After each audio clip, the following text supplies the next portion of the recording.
All right, so I'm trying something a little different today. Up until now, Kaiser editing has been purely about the written word, to some images and videos that I've taken from the internet and elsewhere. A couple that I made myself for some early posts. But this is the first time I'm videotaping myself talking to you. Just to try something different for Casual Fridays. Hoping to make this a weekly thing, so we'll see how it goes. These videos are going to be a bit different from my blog posts because they'll be much more focused on my professional experiences. I'll be sharing my thoughts on things like content production and marketing, as well as analysis of creative works and discussing my things that I've taught in courses. Anyways, if any of this inspires you as a marketing professional or as a creator or in any way, or if it's just interesting, then I'm happy and that's great.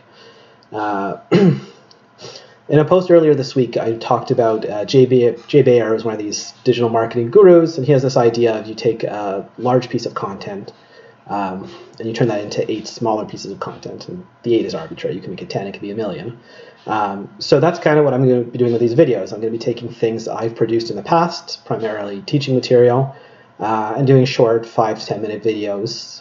This one's probably going to be reaching towards the 10 minutes, but usually shorter, to just share some of my thoughts on whatever interests me at the moment, but it's probably going to be turning to children's literature quite a bit.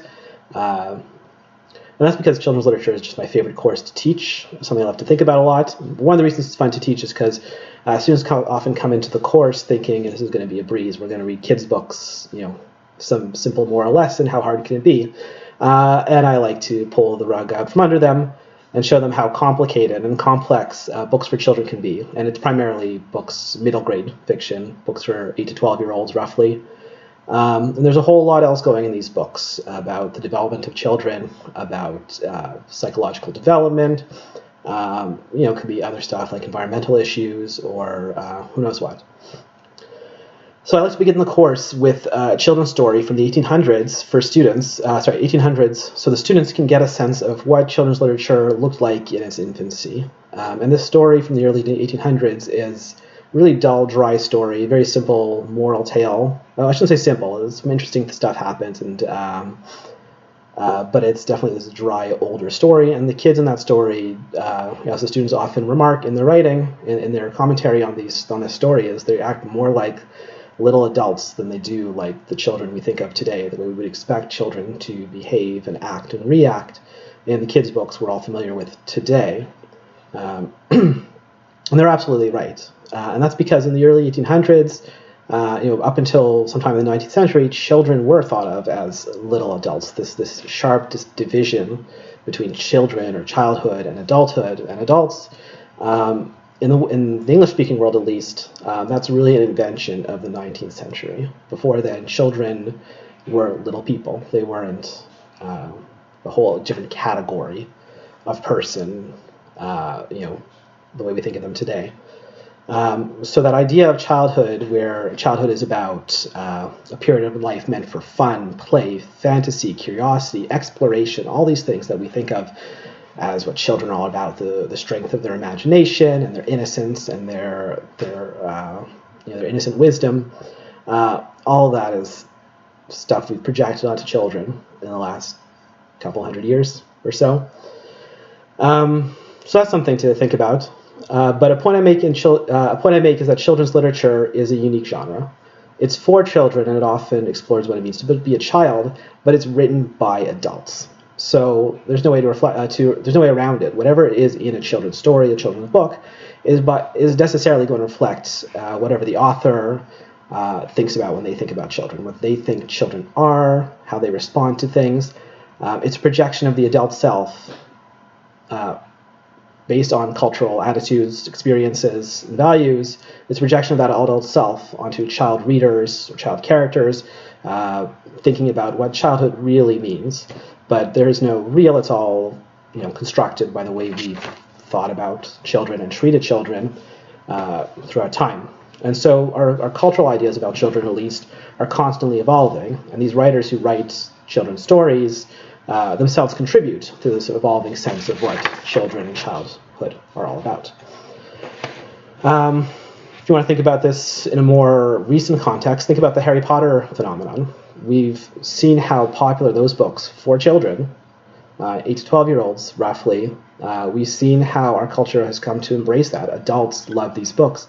For a while, you had to get the adult versions that had the different cover, so you could hide it from other people on the bus that you were reading a kid's book.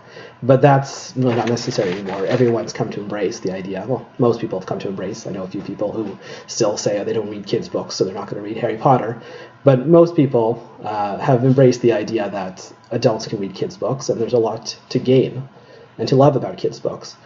And that has a lot to do as well with the way we're thinking about childhood culturally today, where we, as adults, particularly the millennial generation, we've come to embrace not as much the innocence of childhood as it's classically thought of, but the sense of play and discovery and rapid personal growth associated with childhood.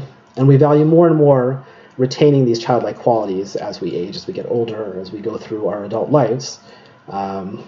Just think of the way adult fans. My blog really is definitely aimed at people like myself who still love the stuff they loved when they were kids and love to talk about it and think about it,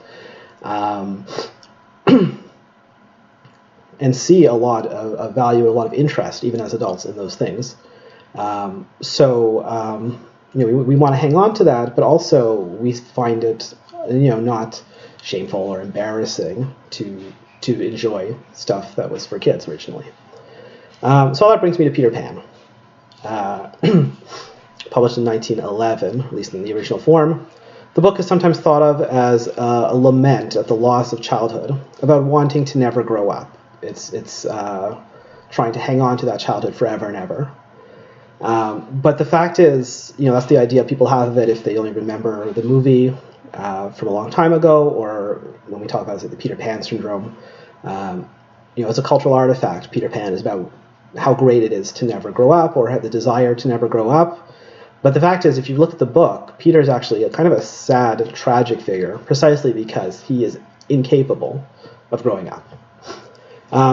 So let's take a passage from the book. In my edition, it's on page 118, and we have this passage here. If you're watching this video on my website, I have this quotation and another one transcribed below the video, so you can follow along there if you're interested. So we have this quote about the tragedy, in a sense, of Peter Pan's existence. Sometimes, though not often, he had dreams, and they were more painful than the dreams of other boys. For hours he cannot be separated from these dreams, though he wailed piteously in them. They had to do, I think, with the riddle of his existence. At such times it had been Wendy's custom to take him out of bed and sit with him on her lap, soothing him in dear ways of her own invention, and when he grew calmer, to put him back in bed before he quite woke up, so that he should not know the indignity to which she had subjected him. The riddle of Peter's existence, this character who visits children, especially girls, and then brings them to visit his world, Neverland, where he never grows up, and he keeps going on these same adventures, fighting the pirates and all this sort of thing, over and over again. He never grows up. He's always doing the same thing. In incidents in the story, he doesn't learn from his mistakes. He never learns not to trust the pirates. He never really learns the lessons that every child learns as they grow older about how to navigate the world. Peter is constantly resetting and forgetting and going back to square one. And there's a tragedy in that, and Peter feels it, and there's this sort of hidden sadness, hidden from himself, that he only feels in his dreams, that there's something not quite right about this. There's something quite awful about living this kind of life. So, and then also on the subject of Peter Pan not being quite as much an endorsement of never growing up as people might like to think, you can look at the last sentence of the book on 164 in my edition. We hear about how Wendy, her children, and her children's children are going to keep on visiting with Peter. So her daughter, when Margaret grows up, she will have a daughter who is to be Peter's mother in turn. And thus it will go along, so long as children are gay and innocent and heartless. Gay and innocent, happy and innocent, sure, that's the childhood of Peter Pan. But heartless, which in the novel really means cruel or unthinking, especially insensitive to other people's feelings. So Barry is saying the children are insensitive, they're cruel. And this comes up several times in the book, at just how cruel and not just mischievous or a trickster that Peter is, but that he's downright cruel to both to the other children, to the fairies, pretty much to everybody, and doesn't have any sense of other people's feelings, so long, whether they only in relation to his own sense of joy. So as early as 1911, J.M. Barrie was questioning these kinds of values that we associate with children. Is innocence an ideal, or do we miss something of our humanity if we never grow up? Even as he laid down a template for modern thinking about childhood, this modern popular thinking about childhood as this wonderful time of life, Barrie was subverting and questioning it.